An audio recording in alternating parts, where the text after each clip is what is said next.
निश्चयन पद्धती, या पद्धतीला क्रेमरची पद्धती असं सुद्धा म्हणतात.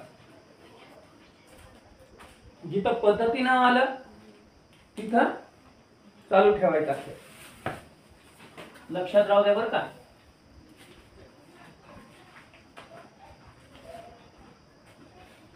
आता सहसा असे गणित आपण एक सामायिक समीकरणाच्या आधारे सोडवल्या जातात. एक सामायिक समीकरण आपण घेतलं ना, मग क्रेमरची पद्धतीचा काय म्हणते ती आपण कशाच्या पद्धतीने सोडवू शकतो, एक सामायिक समीकरणाच्या उदाहरणासारखं येत असते.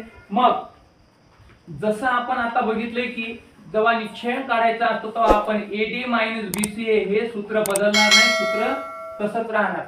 फक्त तुमचे घटक कोणकोणते वाढणार आहे त्याच्यात घटक वाढणार आहे तुमचा D, dx आणि dy, d dx आणि dy.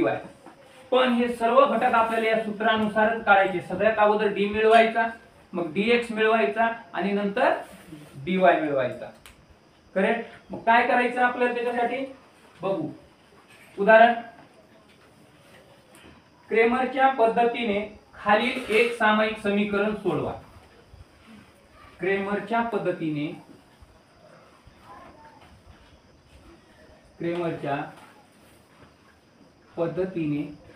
एक सामायिक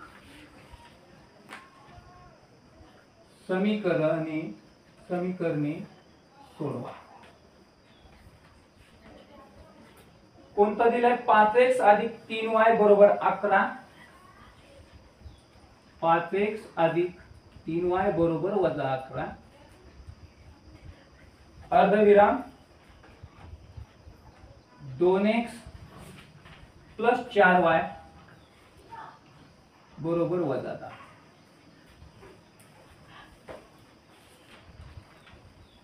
एक सामायिक समीकरणाचा आपण कन्वर्ट करू. बघा काय होईल.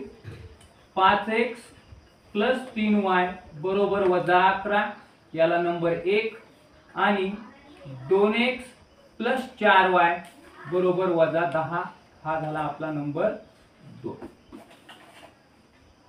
सगळ्यात अगोदर आपल्याला d मिळवायचा आहे, कारण d मिळवल्याशिवाय dx आणि dy च्या किमती मिळत नाहीत. मग काय करायचं? d मिळवायचा. तर d करण्यासाठी आपल्याला काय करावं लागेल? बरोबर जे आपले मेन आहेत 5, 3, 2, 4 याचा उपयोग करायचा आहे. चल लावायचं नाही. मग काय येईल इथं? 5, 3, 2, 4. 5, 3, 2, 4. सूत्राप्रमाणे सोडून घेऊ आपण. AD वजा BC. A ची किंमत दिलेली आहे 4, A ची 5, D ची 4 वजा B3, C ची 2. 4 पंचे 20 वजा 3 दोन्ही 6. किती येतात? 14. लक्षात राहण्यासाठी तुम्ही एका साइडला लिहून ठेवू शकता. D ची किंमत आलेली आहे आपली 14.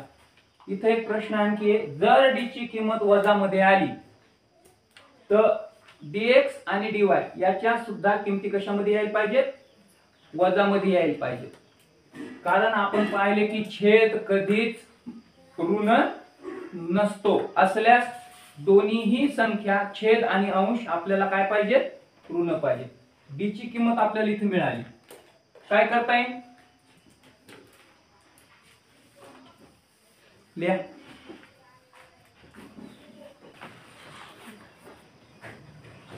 आता आपल्याला काढायचे dx. समजण्यासाठी साइडला पेपर जरी सोडवताना तुम्हाला जर अचानक आता कसं आहे, आपण पेज भरलं पाठीमागून फोल्ड केलं तर आपल्याला 5-5 मिनिटात ते काय करावं लागते? पाहावं लागते आणि किमती शोधावं लागतात. इतक्या याच्यामध्ये असं दिसत नाही राहिलं d कुठं काढले, d कसं काढले. एका साइडला लिहून ठेवायचं d ची किंमत, dx ची किंमत, dy ची किंमत. ठीक आहे. बाकीचं काय नाही. आपण जेव्हा dx सोडवताना आपल्याला काय करायचे? सगळ्यात अगोदर पाहायचे बाहेरची संख्या. त्या आधी घ्यायच्या -11 आणि खाली याच्या खालीच -10. नंतर dx सोडवण्यासाठी आपल्याला y ची किंमत सोडवायची. कोणती किंमत घ्यायची? y ची किंमत घ्यायची. मग y ची किंमत घ्यायची 3 आणि 4. काय केलं आपण dx घेताना? सगळ्यात अगोदर बाहेरच्या किमती a आणि c मध्ये लिहिल्या आणि y ची किंमत घेतली dx ची काढताना सगळ्यात अगोदर काय करायचं? y च्या किमती लिहायच्या ज्या की येतात आपल्या 3 आणि 4. सरळ सरळ आपलं सूत्र AD वजा BC. नंतर काय येईल इथं? वजा 11 गुणिला 4 वजा 10 गुणिला 3. B ची किंमत 3 आहे ना.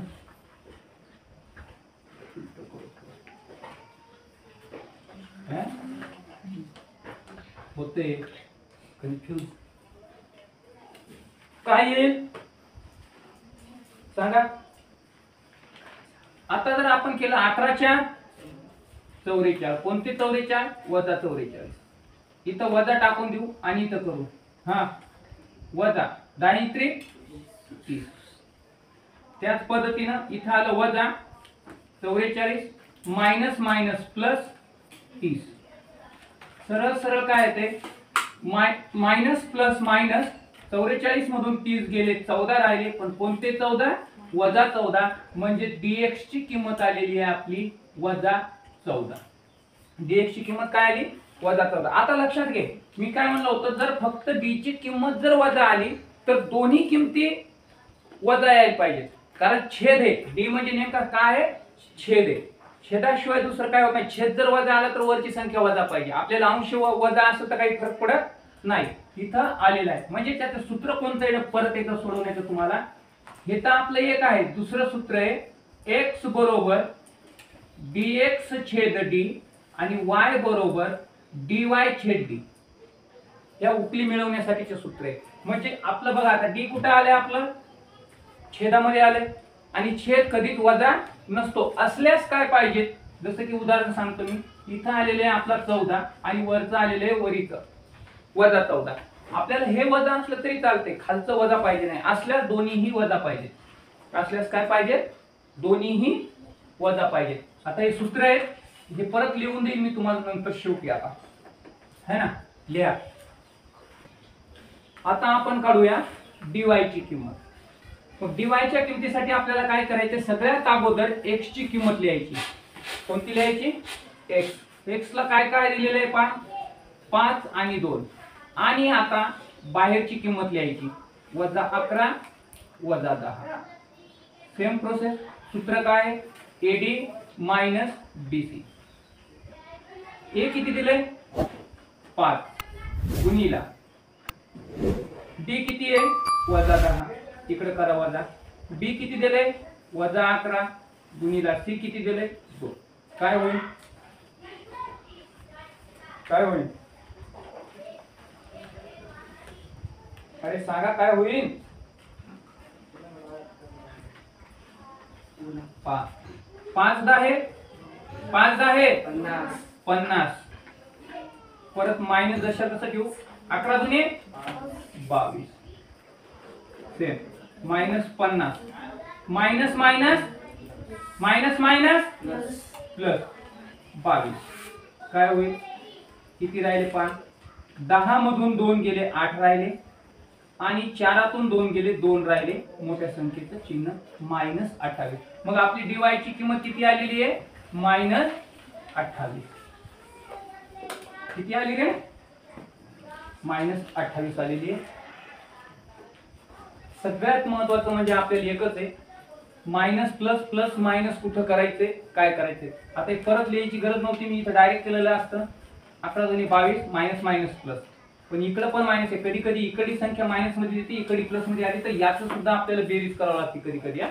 तेवढं लक्षात राहू द्या. लिहा. d ची किंमत काढली, dx ची किंमत काढली आणि dy ची किंमत काढली. आता आपल्याला याच्या उकली मिळवायच्यात. मग उकली मिळवण्यासाठीचं सूत्र काय आहे आपलं? x बरोबर dx छेद d. dx ची किंमत किती आलेली होती? वजा 14 वजा 14 आणि d ची किंमत किती आहे? 14. 14 1 14. उत्तर आपलं आलं वजा 1. आणि y ची उकल काढण्यासाठी दिलेले सूत्र आहे आपलं dy छेद d. dy ची किंमत आलेली आहे आपली -28 आणि b ची किंमत आहे 14. 14 1 14, 14 2 28. म्हणजे y ची किंमत किती आली -2.